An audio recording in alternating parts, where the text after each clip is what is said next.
sure to follow former Wisconsin Governor Martin Shraver. His touching book, My Two Elaines, Learning, Coping, and Surviving as an Alzheimer's Caregiver, is replete with heartfelt tips and lessons learned on the caregiving role. I really appreciated his kind comments. We always say at the association that it's family caregivers that become the experts. And that's why our support groups continue to grow, because it is the one place where families can come together and feel safe to ask very specific questions and get tips and strategies from others.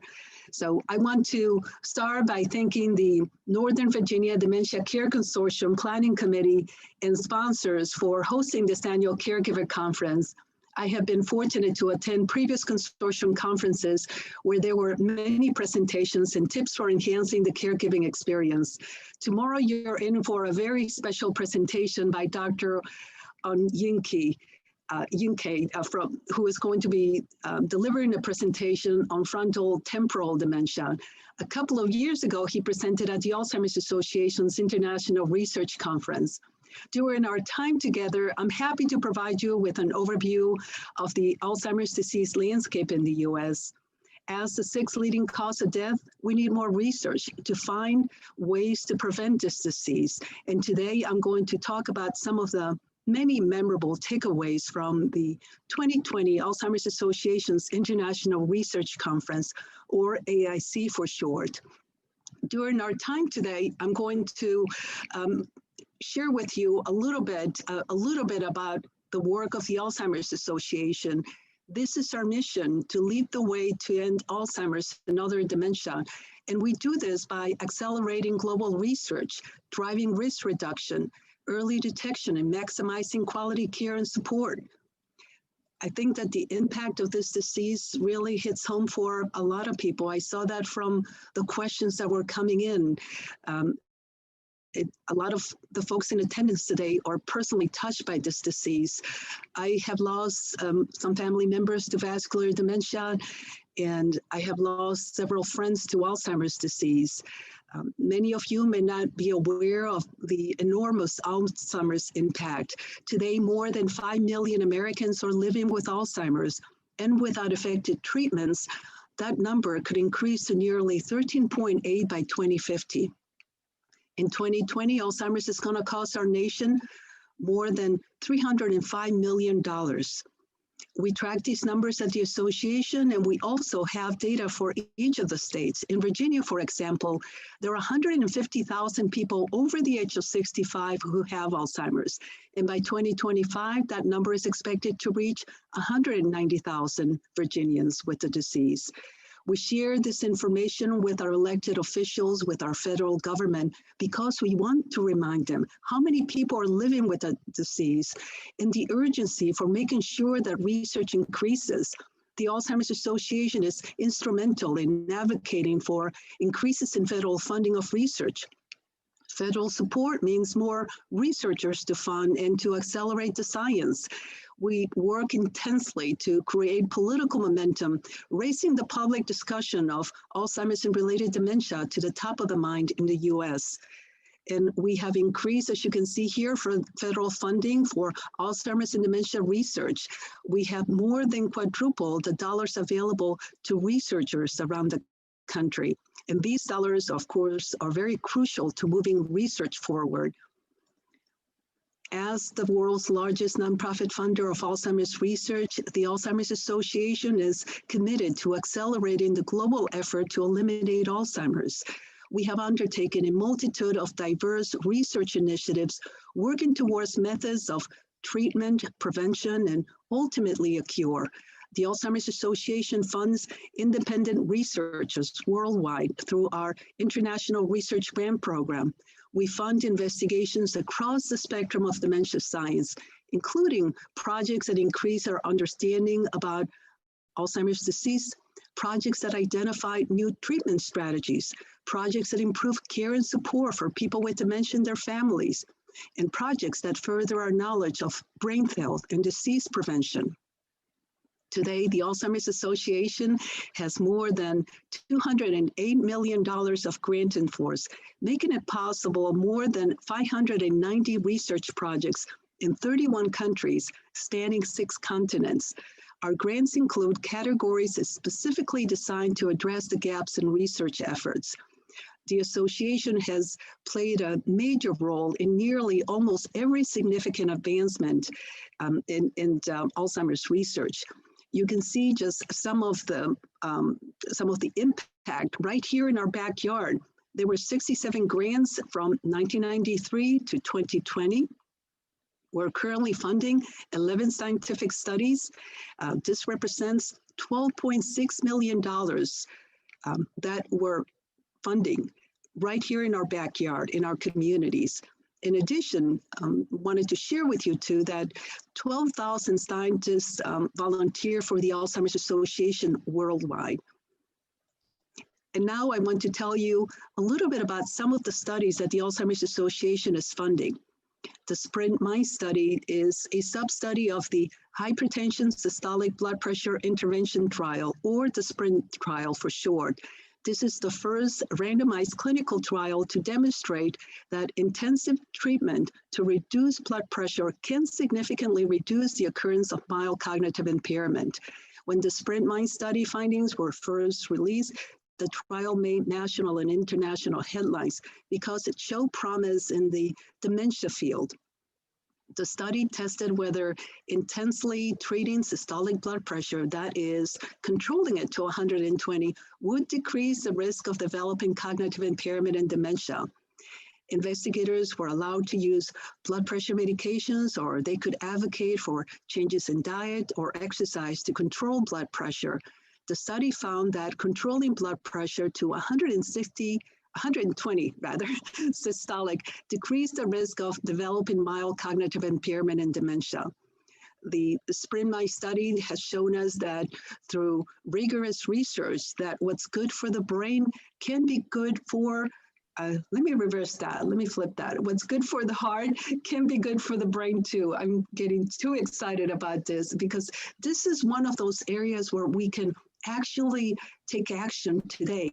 You and I can take these steps right now to lower our risk for mild cognitive impairment and dementia, especially those individuals that are currently have heart conditions, cardiovascular disease, because now we're finding that cardiovascular risk factors such as high blood pressure, high cholesterol, diabetes, obesity, these all can contribute to increasing your risk for developing a mild cognitive impairment and later on dementia as well. It is very clear we do need to learn more about dementia outcomes and the impact of blood pressure on specific diseases that cause dementia. These results, though, are very significant. They're taking us in the right direction. And for that reason, the Alzheimer's Association is funding a 2-year expansion of the SPRINT MIND study. It's called the SPRINT MIND 2. The impact of intensive blood pressure treatment on reducing dementia risk will be further examined. Anna, it's Lindsay. Sorry to interrupt. You are sharing some really exciting information, and we're not seeing the visual. Would you like to share your screen so we can really get the true picture here? Thank you. Oh my gosh. My sincere apologies about that. Let me just see where I am here. Oh my goodness. There we go. Can you see it? Oops, hold on a second. How's that? Yes, wonderful. Thank you so much. I am so sorry about that. I started to talk about this exciting study that the Alzheimer's Association is funding. Is called the Dominantly Inherited Alzheimer's Network Observational Study. This study is of the study of individuals carrying causative gene mutation has greatly helped dementia science. Dominantly inherited Alzheimer's disease is a rare form of Alzheimer's that destines carriers of certain gene mutations to develop dementia by middle age. Brain scans and cognitive assessments on individuals and families with this mutation have contributed to the discovery that internal biological signs of Alzheimer's can be detectable up to 20 years before the appearance of symptoms. This is a tremendous discovery that has opened opportunities for new drug trials that may prevent disease progression before the changes of memory, reasoning, and behavior become manifested. Observational studies have really uncovered potential protective factors that could lead to the development of new Alzheimer's treatments. The Dominantly Inherited Alzheimer's Network is the leader in the area of Alzheimer's research. Based at Washington University, Diane currently involves 19 sites in 7 countries. Diane has recruited over 550 people who are living with or are at risk of the dominantly inherited form of the disease to participate in a variety of research activities. Scientists believe that a treatment that works for people with the dominantly inherited form of the disease may provide the foundation treatment or prevention strategies for the late onset form of the disease, which is the most common form of the disease. NIH helped launch Diane back in 2008. And what we see now, there we go. Let me just click on the next button. There we go. Diane was funded by NIH when it was first started back in 2008, but the Alzheimer's Association has been there for over a decade.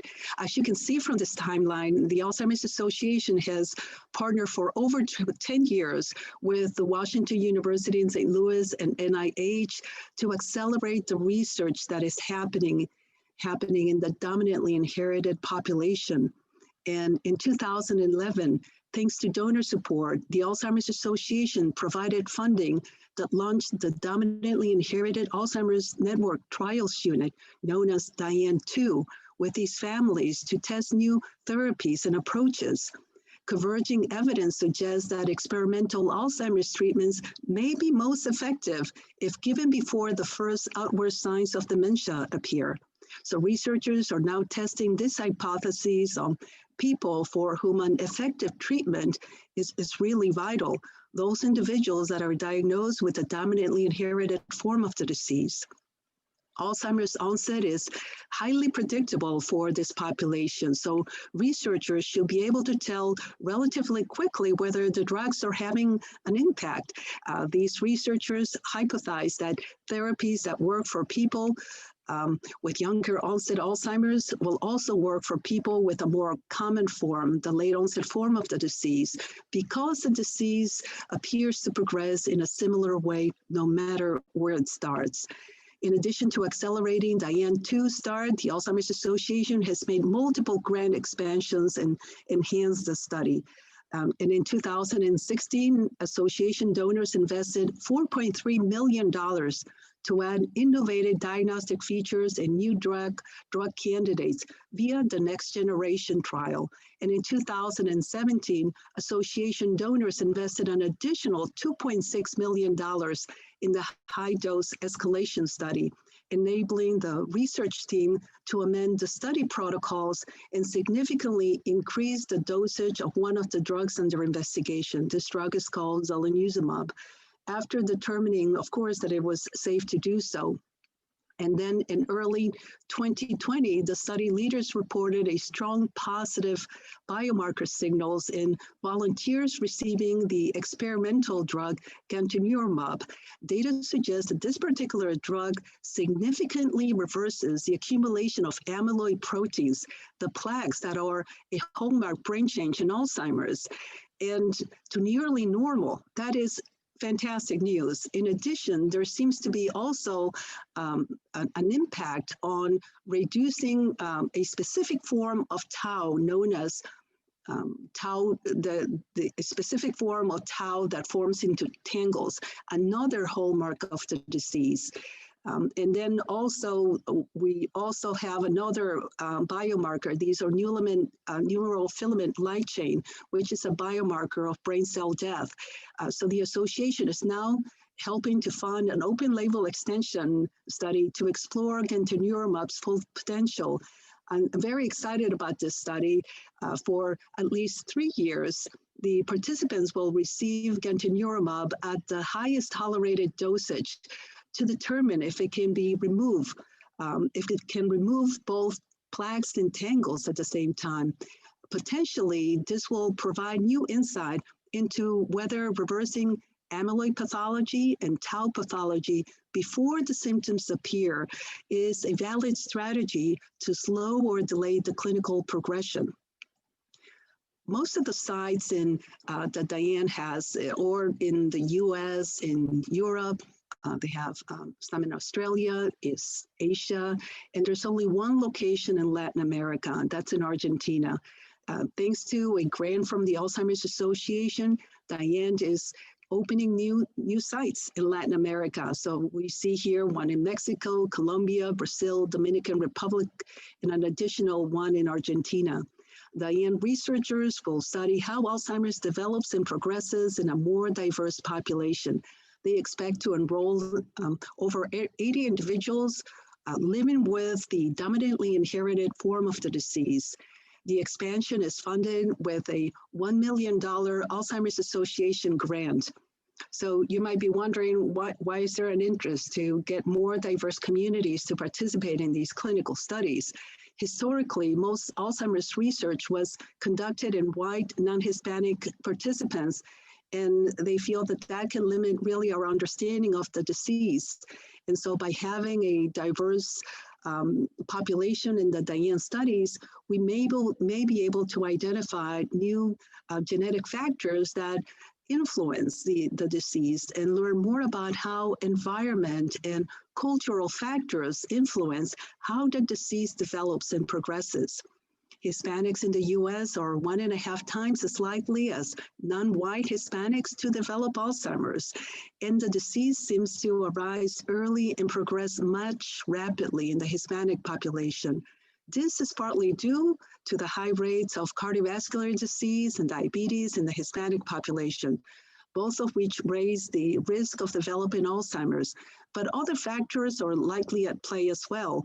So there is not a clear understanding of why there is this difference. There may be genetics differences we don't know about, or there may be environmental factors that affect Hispanics more than non-Hispanics. So as a Hispanic Latina, I'm very happy that the association is supporting this initiative, the Dominantly Inherited Alzheimer's Network initiative. I'm also happy to report that our association is supporting another study called the U.S. Study to Protect Brain Health through Lifestyle Intervention to Reduce Risk, or the U.S. Pointer for short. Up to a third of dementia cases worldwide may potentially be preventable by addressing lifestyle factors. This is what new research is showing. And what's more, new scientific evidence suggests that people can take positive steps now to protect their memory and their thinking. The Alzheimer's Association is leading this historic clinical trial in the US to further examine this emerging evidence. The US Pointer study builds on the last decade of advances and expand on lessons learned in previous research to evaluate the effectiveness of lifestyle modifications.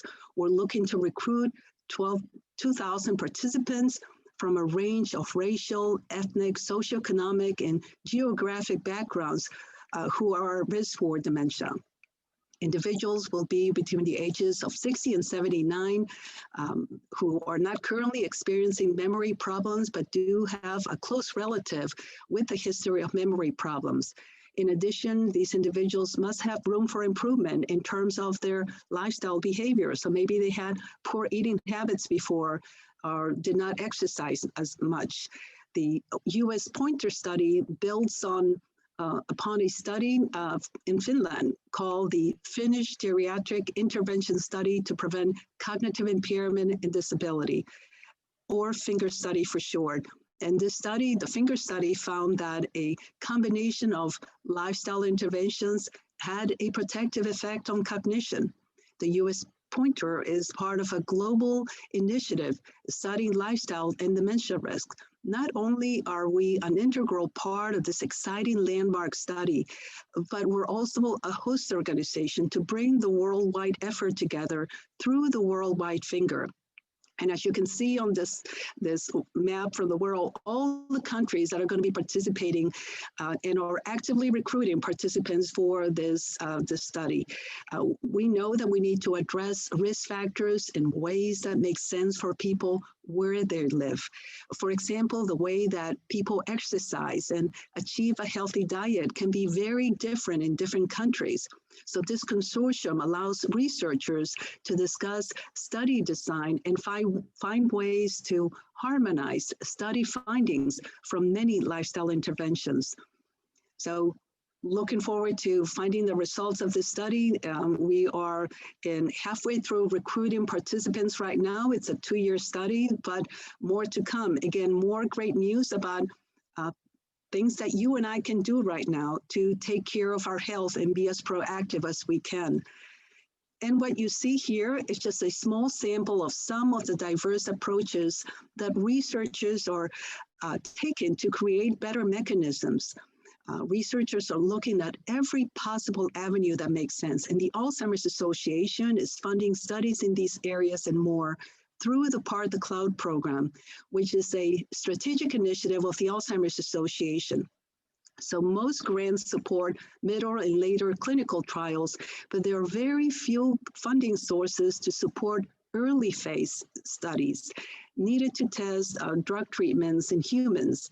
So Part the Cloud addresses this critical gap, supporting early phase clinical studies and helping to accelerate the transition of findings from the laboratory into possible therapies. Part the Cloud not only funds early phase clinical trials, but we also serve as a catalyst in helping researchers receive additional funding for their work. After receiving initial funding from Part the Cloud, grant recipients have gone on to receive $250 million in follow-up funding from NIH, NIA, and venture capital.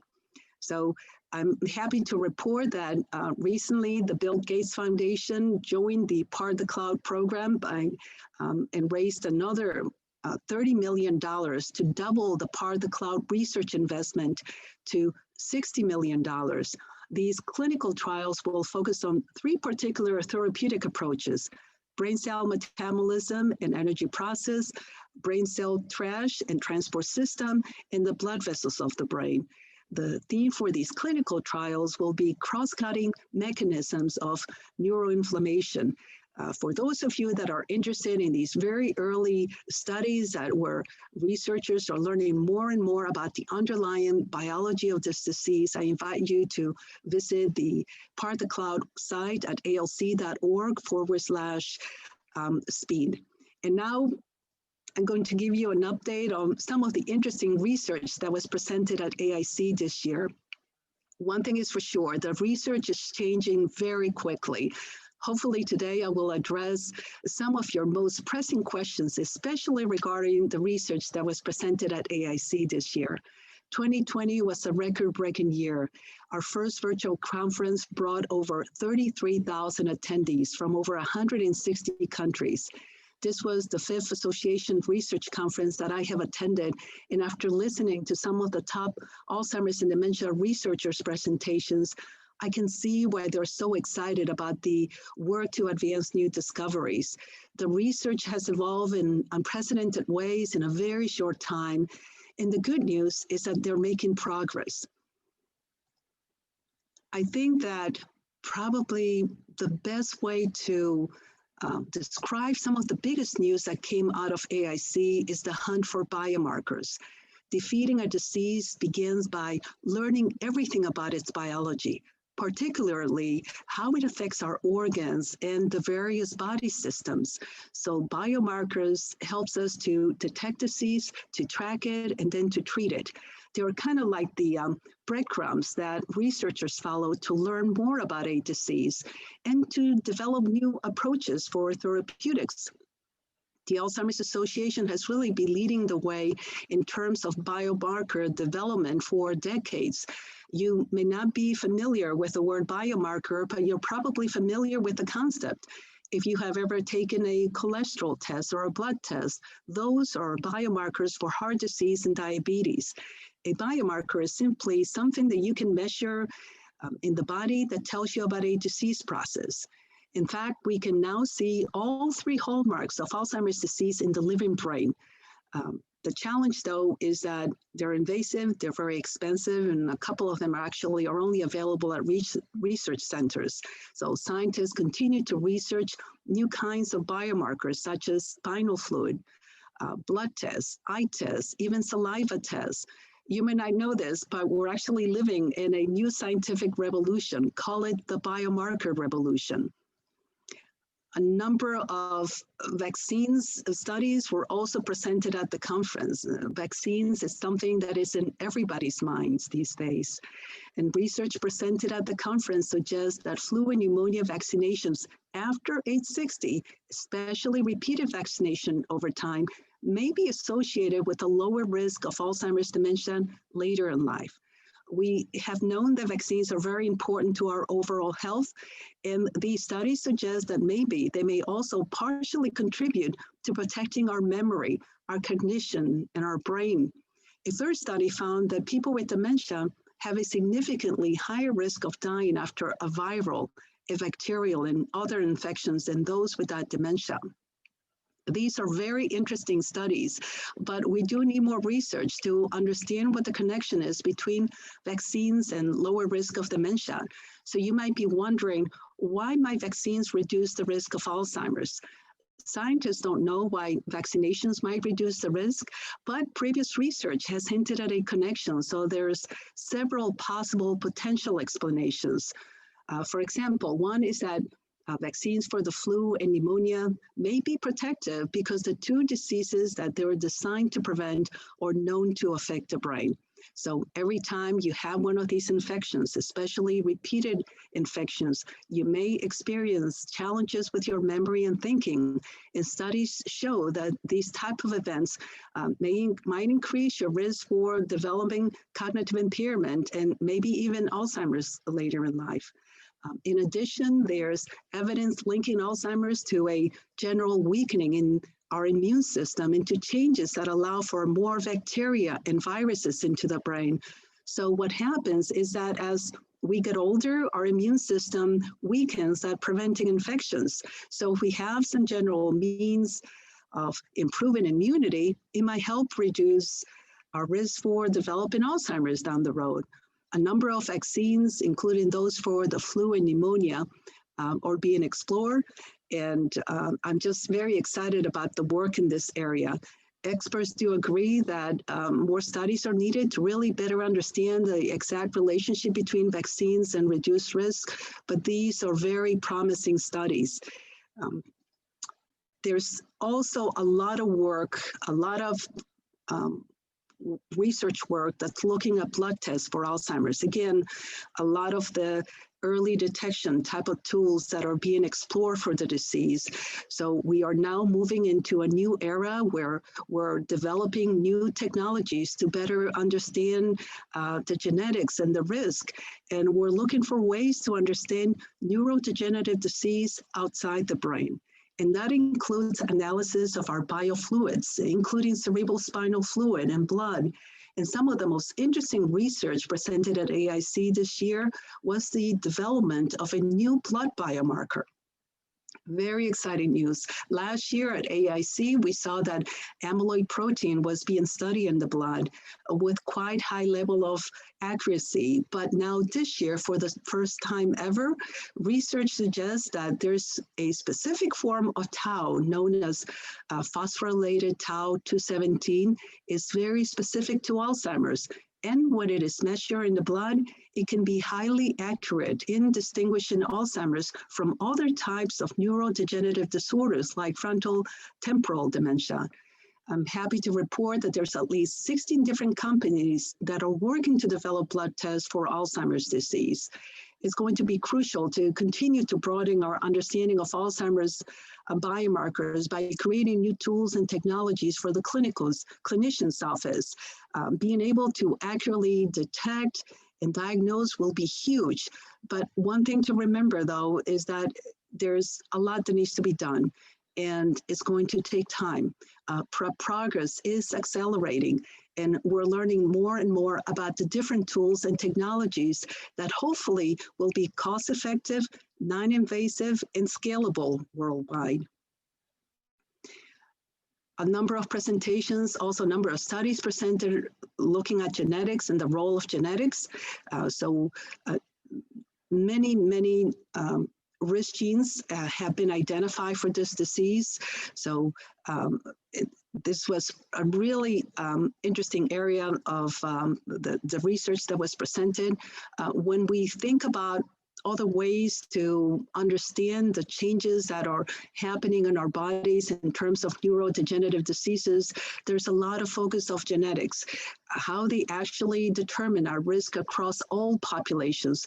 And we really need to understand how genes impact Alzheimer's. I mentioned before, for example, that Hispanic Latinos are 1.5 times as likely to develop dementia than non-Hispanics.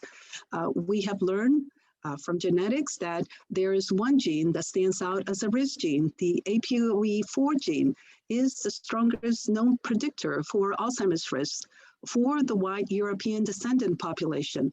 However, according to research presented at AAIC this year, this gene seems to be a less accurate predictor of risk for some Latin American populations. And in addition, the genes that determine Alzheimer's risk may differ among Hispanics of various origins. These suggest that getting a positive test for the APOE4 gene may not actually mean the same for all Alzheimer's risk groups across racial and ethnic groups. This is something very important to consider. So there is much more research that needs to be done to really understand how genetics plays a role in our risk of developing Alzheimer's and other dementia. As you can see, this is an exciting time for research. Scientists have new insights about the underlying dementia biology and disease progression. There is more optimism now than at any previous time. In the future, treatment for Alzheimer's and other dementia may look a lot more like treatment for heart disease. Treatment may involve a mix of medications and lifestyle changes, both for prevention and treatment, similar to the way that we address chronic diseases such as heart disease. The preferred strategy for Alzheimer's would include early detection methods that identify those that are most at risk. A simple, non-invasive tool like a blood test. The strategy will include effective methods to track the biological course of the disease and the impact of drug and other interventions. The strategy will include preventive and risk reduction strategies, lifestyle and pharmacological interventions that can be widely engaged throughout life. And it would include multiple treatments that address the disease in multiple ways, really, because for those who, despite the points that I mentioned before, suffer from dementia symptoms, the Alzheimer's Association believes that all of these things are possible in the relative near term with the appropriate investment in research. America has made great strides in treatment and prevention in major killers, diseases like cancer, HIV/AIDS, heart disease, but only after the issue was given a high priority and more resources became available. Now is the time to do the same for Alzheimer's disease. And of course, in order to get there, we also need to recruit more clinical trial participants, right?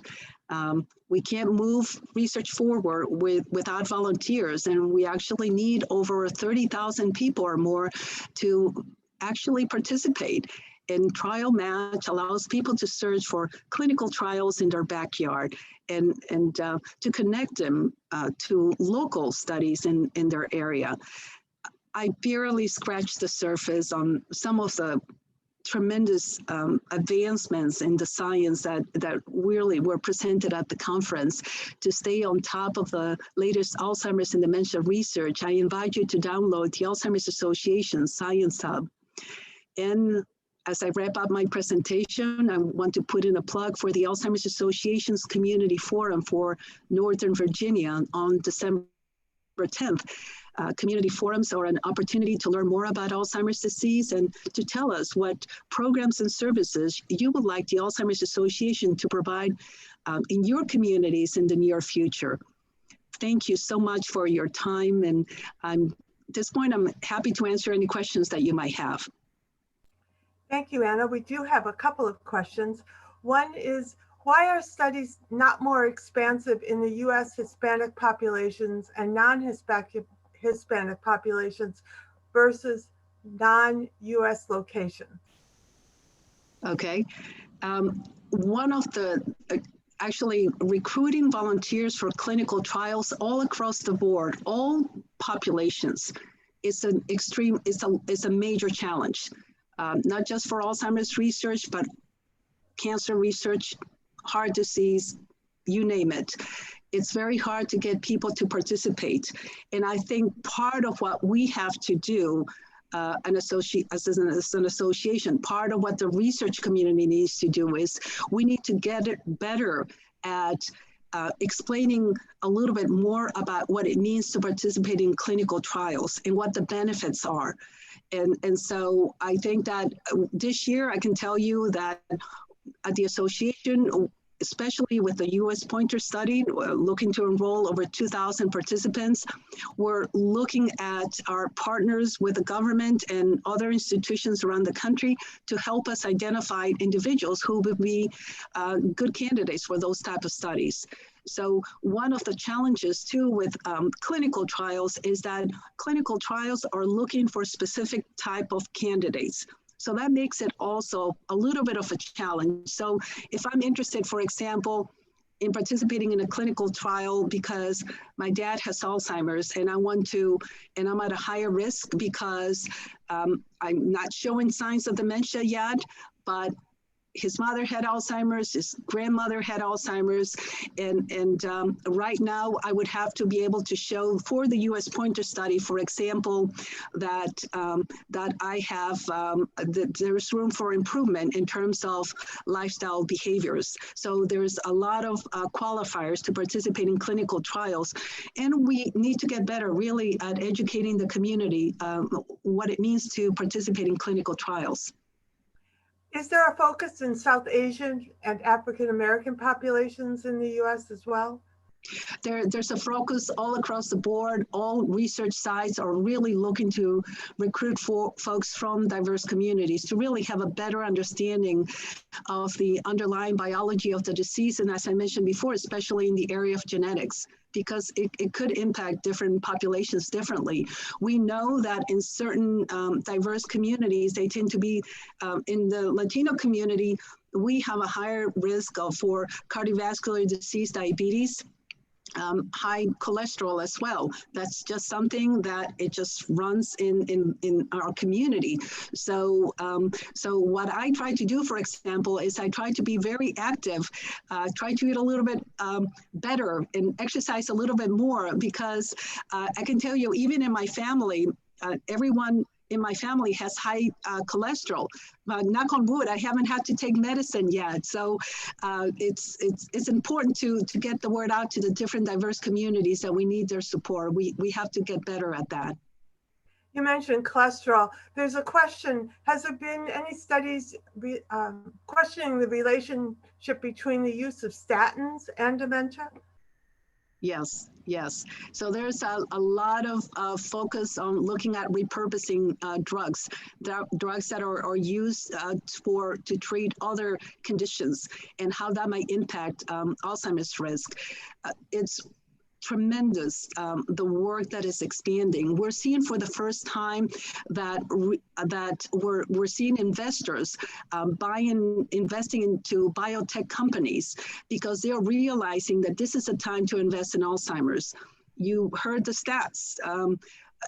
And we're going to have more and more people by 2050. It's going to be close to 14 million with the disease. So both investors and the government are realizing that we need to invest on research now, because if we don't, it's going to bankrupt our country and it's going to destroy our families. So we need to definitely invest on research. There is also a question. Are there any findings regarding the mind-altering medications such as Adderall that might increase the risk or contribute to dementia? One of the things that I get asked a lot, and it's kind of a similar question, it kind of, I think, will answer the question that you have, is that we were asked, what is the course of this disease and the current medications? How is that going to help my family member? Aricept, Exelon, Namenda help for a period of time. And what we tell families is that this is a conversation to be had with their physician, their medical team, to find out what kind of interactions. And as the person progresses, I mentioned before, our immune system becomes weaker at protecting us from infections, right? So we need to be very careful as we take certain medications. And my recommendation is always with families is when your loved one is taking medications, maybe to address depression that often comes with the disease, maybe to address the symptoms, maybe the person is also taking cholesterol medications, heart disease medications. It's very important that families pay close attention to how their loved ones are responding to the medications, because just even changing the dosage slightly or changing the time that the medicine is given can have a big impact. So watch your loved one very carefully. Be very, and ask other family members to keep an eye on your loved one if you are in that place where you're needing to introduce other medications to manage other conditions as well. I also wanted to go back to a question that was asked previous, and maybe you would be willing to answer that. We had a person question how they could engage members of the Hispanic community in support groups in dealing with the Alzheimer's and the dementia? That is an excellent question. What we find at the association is any outreach that we do to the diverse communities is that we need to make sure that we're very proactive in reaching to those community organizations that are already serving the community. In the Hispanic community, we trust those community agencies that we depend on. So the association, actually, I'm happy to report that we started a Hispanic Latino support group called Café Latino last Saturday. We have another one this Saturday and another one for the next 3 weeks. We'll be hosting a Hispanic Latino support group. It took a lot of contribution from different community agencies that serve the Hispanic Latino community, because what you have to do with any community that we work with is that we have to show that we're going to be there, that if they need us, that we're going to be there just a phone call away, and that we're there to offer support, complementary support to the other agencies that are already in the community. There's that trust building that we need to do all across the board with any group that we want to work with. So we're very excited about the group. I share with some of my friends, I said, I bet you what will happen is that some of us speak Spanish and then turn and speak English. And so that we'll have a nice blend during the support groups, so going back and forth. It's all good. I always tell my Latino friends and families that it's always good to practice, to learn another language. So keep that kind of conversation going. Thank you, Anna. This has been fascinating, fascinating. That concludes. I'm going to turn it back to Lindsay. Thank you, Kathy. And yes, thank you so much, Anna, for this great research update. We really have heard powerful information for our heads and for our hearts today. So I really appreciate both of our presenters and all of the information that they've conveyed to us. I would like to remind everyone to visit our virtual exhibit hall to explore some of the local resources in Northern Virginia. You can click on the link that we're going to drop into the chat now. Also, it's time to spin for another door prize. So I'd like to welcome Pat back into the conversation so we can spin for our last prize for today.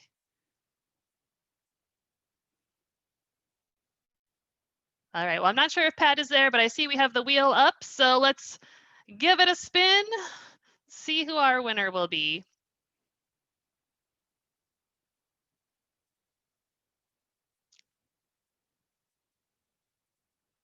I know everyone out there is hoping that it's you. I hope it is. And Liza Bannon. Wonderful. Congratulations, Liza. We will be getting in touch with you to get this book to you. All right. Congratulations to all of our winners today. We're going to spin for more giveaways each day. Okay. Oh, hi, Pat. My video and audio muted. Okay, Liza Bannon. And then we have a surprise guidebook for you from Insight Memory Care Center. And this is the most awesome tip book you'll ever read. And Lindsay's holding up a picture of it. And we're going to give that away with this next spin.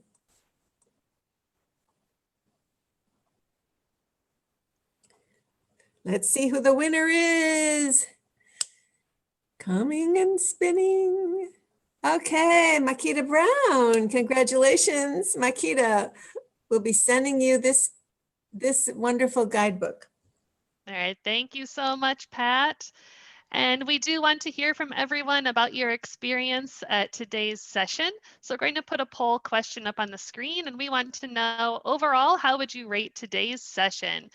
So 5 stars is the highest, 1 star if you weren't very satisfied. We will send out a link at the end of the week for a full conference evaluation to really get more information about your experience and feedback, but a little snapshot today. So go ahead. I see more than half of you have put in your selection.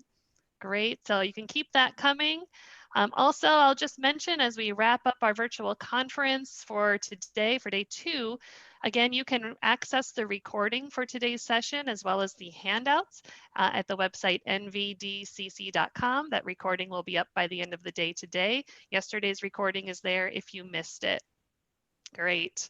Thank you so much for putting in your feedback about today's session. You definitely will not want to miss tomorrow's session. We're going to be featuring Dr. Chiadi Anyike from Johns Hopkins, and the session will be called, If Not Alzheimer's Disease, What Is It? Getting a Diagnosis and Care. So today we learned a lot about Alzheimer's. Tomorrow will be an excellent opportunity to learn about other forms of dementia and ask your burning questions. So thank you to everyone for joining us for day 2 of the Caregiver Conference, and we look forward to seeing you back here tomorrow at 10 a.m. Have a great day, everybody.